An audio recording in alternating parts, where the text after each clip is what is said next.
Hello YouTube, I'm Pilot Stud and today I'm taking a look at the Beechcraft Airliner 99 by Virtual Col for Microsoft Flight Simulator. As with all of my reviews, this isn't going to be biased. I bought this with my own money, so I've really got nothing to lose here. Be sure to like, comment and subscribe if you haven't already, but now let's take an in-depth look into this twin prop airliner. Okay, so we're here at Lanzarote. We've already started up. I've done a flight already, and certainly some interesting stuff to talk about. Let's just go into the background of this airliner in reality. Now, the Beech 99 came basically from the King Air and Queen Air. You can see it's twin prop. They started developing it in the 1960s, and it proved to be very popular, especially among short hop airlines in the United States of America. It's got two PT6A36 engines, not that I really know what that means. I believe it's Pratt & Whitney, and the first prototype flew on June the 20th, 1980. So it's a fairly old aircraft in today's standards anyway. Now what makes this payware aircraft special is that when we hop into the cockpit, you'll see it is the first analog twin prop aircraft in the game so far. Now, an important thing to consider before we hop into the in-depth review is that this costs around £15, available from SimMarket in the description down below. It comes in at around €17, around $20 I believe. Now, I'll leave it to you guys to make up your own mind on this aircraft. It's certainly a mixed bag, I'll tell you that now. But remember, £15 isn't a lot of money for an aircraft, and it's in early access. So with any failures of this payware, you can expect, hopefully, it to be fixed in the future. Now, starting off, you get 20 liveries in the package and 3 variants of the aircraft, 2 passenger and 1 cargo. Now, hopping into the main menu, if we go over to the aircraft selection menu, you can see we get a wide variety of liveries from American Eagle to Ameriflight Cargo, the cargo version here. There's not really any specification differences between the cargo version and the passenger version, except from the fact it's got a slightly larger drop tank on the bottom. I guess that's more for fuel. I'm not a specialist of this aircraft, so I do apologise if I've got anything wrong, but you can see wide variety of liveries, and it's nice to have 3 variants. The cargo version, the passenger version, and this kind of version where the tank at the bottom extends down below. I guess that could be the combi version, but I'm not sure. Loading times with this aircraft seem to be default. There's no problems here, no issues with installing it, just installs from the download from SimMarket with a .exe file. Easy stuff as you'd expect with a Microsoft Flight Simulator aircraft. Now here you go, we've loaded up in the cockpit at Norwich Echo Golf Sierra Hotel, moving away from our intro airport of Lanzarote. And sadly, this is where the problems start to appear with this aircraft. At first glance, the cockpit looks alright, all the buttons work, you can get rid of the yoke, everything looks quite nice, and we've got analog instruments, which is really nice to have, to be fair. We don't have them in many aircraft in Microsoft Flight Simulator. But as we get closer, you can see the low resolution of some of the instruments in here, and of course the design of the aircraft down the side, and whatever those rudder pedals are, they look completely ugly. It also would appear I cannot control mixture or propeller control with my mouse, although you can assign it in settings. Now this may just be a bug for me, but if it isn't, these are essential, and this may be a deal breaker for many people. The developers of this aircraft did make it for Flight Simulator X, so there is a chance that some of the assets from Flight Simulator X have been ported over, although I don't believe the full aircraft has. I'll get into that later. Now, while the instruments look pretty good, I have to admit, no resolution issues here. It's when you get down to the switches and yoke where it starts to show its problems. You can see here on the yoke we've got very low resolution graphics, and this does remind me of Flight Simulator X, and the light switches don't look great either. On the other side, that sound in the cockpit I think is very nice. Now of course I'm no expert, I haven't flown this aircraft in real life, I've never been on a dual prop aircraft if I'm being completely honest, so I don't really think I can comment on sound too much, but from what I can hear it sounds very nice. Now as you can see, we've got some lights coming through the window here, and when this aircraft is flying through some nice lighting, the cockpit doesn't look as bad as it does in low light conditions. One thing I'll credit this aircraft for is how easy it was actually to use. It's a really easy startup. You can see both propellers are starting up now.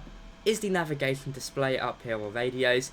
Looks like the one from Flight Simulator X, but we haven't had it in Microsoft Flight Simulator yet, so you know parts of this have been custom built. You can see all the buttons with it work, and this map does of course move, showing all the true waypoints of the area. Hopping outside, from what I hear, the sound is pretty decent. However, any constructive criticism of the sound is welcome down below, because I haven't really had any experience with this aircraft in real life. We're going to go and taxi to the runway now just to see how things are. You can see the throttle moves smoothly. Parking brake of course comes off. Now as we push off and start to get away, you can see the cockpit slowly becomes... You can see the cockpit starts to look a bit better. However, low resolution graphics shouldn't really be here on Flight Simulator 2020. Just brings me back to Flight Simulator X, and of course that's not what we want.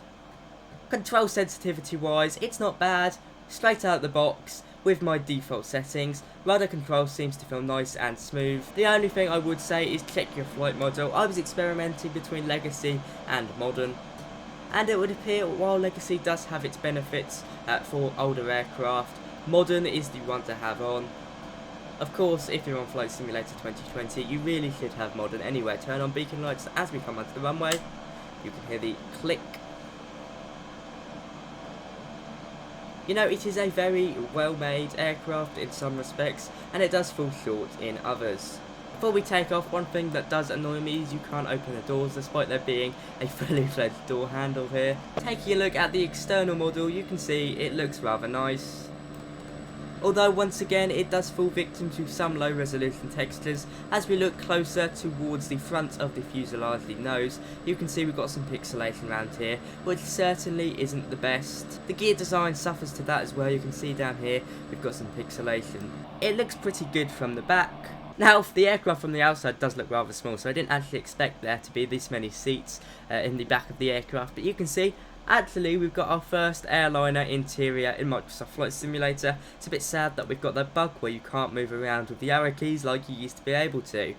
Sadly, you can't turn the lights on. That would be a cool feature, but from what I've been testing, there's no way to do this. Now, as I said at the start of this video, I've already done a circuit or two in this aircraft, and the flight model is a bit iffy, and that's coming from someone that has no experience with this aircraft in real life. At times it doesn't want to come off the ground, and other times it just flies straight away. And it is also pretty weak when you put it up against Microsoft Flight Simulator's weather engine. The wind does have a very strong effect on it. Saying that, it's easy to stay on the centre line, as you can see. It does take quite a while to accelerate. I'm not too sure if it takes this long in real life. Norwich's runway can handle a 737, and even now it's slightly struggling to come up. So I mean, that's not optimal. I guess that's an issue with the flight model right there. Once you get up in the air, you can see the cockpit starts to look a bit better in the correct lighting, although not perfect. Taking a look at the window, wow, that looks marvellous. You can see the autopilot is down here. It's quite reminiscent of Cessna autopilots, if I have anything to compare it to. You can of course use these knobs to move them up and down, and it doesn't have, but I prefer to use the panel I've got in front of me. Hopping into vertical speed mode, you can see it takes a while to activate, but then sorts itself out. Another thing that does annoy me is these marks on the front of the windshield. I don't really think they're needed. Does make the aircraft look quite dirty, and I know sometimes people say in Microsoft Flight Simulator things are a bit too clean. In this case they've exaggerated it a bit too much. Okay, so here we are on final approach to Norwich, and a beautiful airport it is.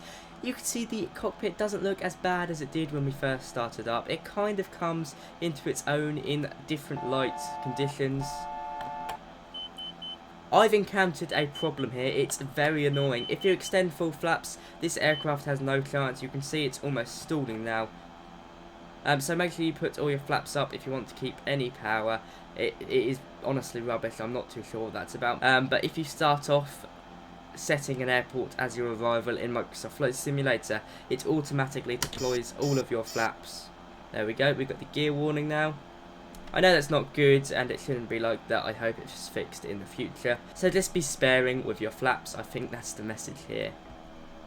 It is very difficult to land at its current form, and I think this is where the aircraft really goes to fault, because the flight model on landing is quite horrific. Maybe I'm doing something wrong. If I am, tell me in the comments down below. But look at that, put those flaps down and it loses all speed straight away. I mean, that's not how an aircraft should fly. Results in a very hard landing. And another thing I've noticed is that there's very little wheel noises when you're on the ground. So I showed you some footage of takeoff and landing, and it's quite difficult to land, and flight model when taking off isn't great either. It appears the aircraft is quite bad in terms of its flight model, but on the other hand of that, its external 3D model is rather nice, and of course it falls short with the low resolution cockpits. It kind of feels like a quite unfinished aircraft. It's certainly not up there with any of the good aircraft, Hayware aircraft you can buy with your money at the moment. In fact, it's probably one of the worst. Basically, don't buy it. I'm probably going to give it quite a low rating, 4 out of 10, 5 out of 10. However, if they manage to fix it, and I'm sure they will, they're planning many updates for it, then it may slowly move its way up that ranking. It is a completely new type of aircraft for Microsoft Flight Simulator. An analog airliner. It just doesn't really live up to my personal standards. Some of you guys may think different. I know we're ignoring ATC.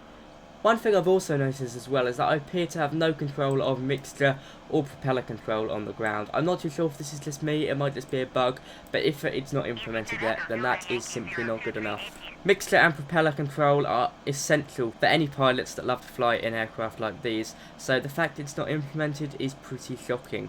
Maybe it's just a bug I'm experiencing, but as you can see, I've got no way to pull any of these back. I can't even move throttle on the ground, it only responds to my throttle lever. So overall, this aircraft doesn't really meet my standards. I personally do not think it's worth the £15, though I'd love to hear your guys' thoughts in the comments down below. Mixture doesn't work, propeller control doesn't work, so I mean that is as bad as it gets really. And of course, the flap issue on landing isn't great either. An aircraft should not drop out the sky, and I think the issue lies with the flight model there. It is simply unfinished in my opinion.